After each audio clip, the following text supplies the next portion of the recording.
आगरा में national federation of insurance field workers of India की क्षेत्रीय आम सभा का आयोजन किया गया। इस सेमिनार में उत्तर मध्य क्षेत्र से बड़ी संख्या में फील्ड वर्कर्स शामिल हुए। जहां एक ओर संगठन की उपलब्धियों पर चर्चा हुई तो वहीं दूसरी ओर आईआरडीए द्वारा किए जा रहे लगातार संशोधनों को लेकर कड़ी आपत्ति भी जताई गई। आगरा के फतेहाबाद रोड स्थित होटल ग्रैंड मरकन में national federation of insurance field workers of India की क्षेत्रीय आम सभा आयोजित की गई। इस कार्यक्रम में उत्तर मध्य क्षेत्र के विभिन्न जिलों से आए फील्ड वर्कर्स ने भाग लिया। सेमिनार के दौरान आईआरडीए द्वारा लगातार किए जा रहे नियमों में बदलाव को लेकर गहरी चिंता व्यक्त की गई।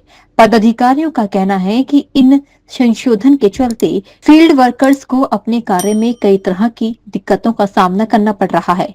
कार्यक्रम में यह भी बताया गया है कि फील्ड वर्कर ने अपनी मेहनत और समर्पण से भारतीय जीवन बीमा निगम को नई ऊंचाइयों तक पहुंचाने में महत्वपूर्ण भूमिका निभाई है। सेमिनार के दौरान कार्य से जुड़ी समस्याओं और उनके समाधान को लेकर विस्तृत चर्चा की गई। साथ ही संगठन को और मजबूत बनाने और फील्ड वर्कर्स के हितों की रक्षा के लिए रणनीति पर भी विचार विमर्श किया गया। नेशनल फेडरेशन उत्तर मध्य क्षेत्र की ये 30वीं आम सभा है जो कि आगरा मंडल के तत्वाधान में आयोजित की जा रही है। ये आम सभा हर 2 वर्ष में एक बार होती है। पिछली आम सभा गोरखपुर में थी, इस बार आम सभा में है। इस आम सभा में लगभग 450 विकास अधिकारी मौजूद हैं। उसी के साथ साथ दूसरे क्षेत्रों से आए हुए भी कुछ अध्यक्ष सचिव इस सभा में भाग ले रहे हैं। इस सभा का बेसिक उद्देश्य अगले 2 साल की कार्य प्रणाली विकास अधिकारियों के संदर्भ में निगम का काम, निगम की गतिशीलता और निगम के कार्य को बढ़ाना, ये कैसे किया जाएगा, अगले 2 वर्षों में इसकी रूपरेखा तैयार की जाएगी। क्या क्या समस्याएं आ रही है? विकास अधिकारियों की समस्याएं अलग तरह की हैं। इसको कोई भी आम आदमी नहीं समझ सकता। ये कॉस्ट बेस्ड कैडर है, हम लोग कॉस्ट बेस्ड काम करते हैं और हर विकास अधिकारी की समस्या अलग तरह से आती है। जो ग्रामीण क्षेत्र में काम कर रहा है उसकी अलग समस्या है, जो शहरी क्षेत्र में काम कर रहा है उसकी समस्या अलग है, जो पहाड़ी क्षेत्र में काम कर रहा है उसकी अलग समस्या है, इसकी तराई में जो काम कर रहा है उसकी अलग समस्या है। तो समस्याएं अलग अलग तरह की आती हैं, कोई यूनिफॉर्म समस्या नहीं है। भारतीय जीवन बीमा लगातार एक अलग स्थान बनाया हुआ है, प्राइवेट सेक्टर भी लगातार कार्य कर रहा है जीवन बीमा क्षेत्र में। क्या मानते हैं किस तरह के? भारतीय जीवन निगम विकास अधिकारियों के माध्यम से और उनके द्वारा बनाए गए अभिकर्ताओं से के माध्यम से लगातार गतिशील है, लगातार मार्केट शेयर बनाए हुए है। आज भी हम 63% मार्केट शेयर बनाए हुए हैं। 25 कंपनियां काम कर रही हैं, जिसमें कि एक भारतीय जीवन बीमा निगम है, बाकी 24 कंपनियां हैं।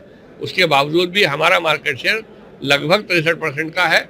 हमारे जो इस आईआरडीए के द्वारा जारी प्राइवेट कंपनीज है उनको मिला करके लगभग 30 लाख एजेंट हैं, जिसमें से कि अकेले 15 लाख एजेंट निगम के पास है। को लेकर लगातार जिस तरीके के संशोधन किए जा रहे हैं, क्या मानते हैं, क्या समस्या? आईआरडीए लगातार नए नए नियम लाता जा रहा है, जिससे कि हम लोगों की गतिशीलता में, हम लोगों की कार्यप्रणाली में, हम लोगों के डेली कार्य में व्यवधान उत्पन्न हो रहा है।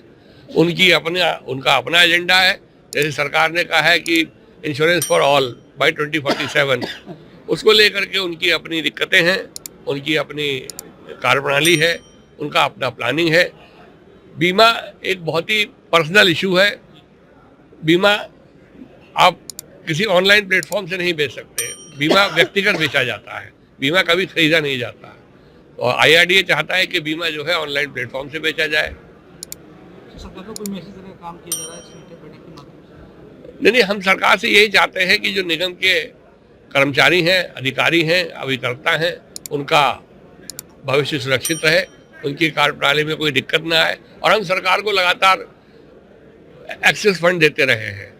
अगर सरकार हमको सहयोग करती रहेगी तो सरकार को जो पंचवर्षीय योजनाओं में, सरकार को जो दूसरी अपनी योजनाओं में को फंड करने में जो पैसे की जरूरत होती है वो निगम से पूरा होता है।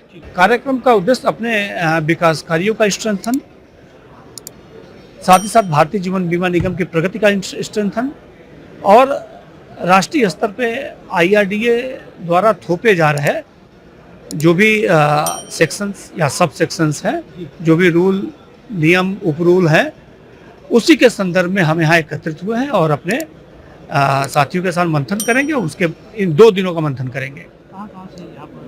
यहाँ पे ये उत्तर प्रदेश और उत्तराखंड में हमारे उत्तर मध्य क्षेत्र के 12 डिवीज़न हैं, जिसमें आपका प्रयागराज है, आगरा है, अलीगढ़ है, बरेली है, देहरादून है, हल्द्वानी है, गोरखपुर है, कानपुर है, लखनऊ है, वाराणसी है, मेरठ है। ये सभी डिवीज़न, लगभग 12 डिवीज़न हमारे हैं। मुख्य तौर पे IRDA द्वारा जो भी नियम उपनियम थोपे जा रहे हैं, जिससे जीवन बीमा का कार्य प्रभावित होगा, और कहीं न कहीं जब जीवन बीमा निगम का कार्य प्रभावित होगा तो राष्ट्र में अपने राष्ट्र की प्रगति में भारतीय जीवन बीमा निगम का जो सरोकार है वो प्रभावित होगा। सरकार की मंशा है कि प्राइवेट सेक्टर को लगातार अपडेट करती है। नहीं, कहीं ऐसा कुछ नहीं है, और प्राइवेट सेक्टर की तरफ भारतीय जीवन बीमा निगम को नहीं, बल्कि ये जो FDI और ये सारी चीज़ें हैं उसमें उनकी प्रतिभागिता होगी। भारतीय जीवन बीमा निगम स्वतंत्र रूप से कंपनी के रूप में काम करेगा।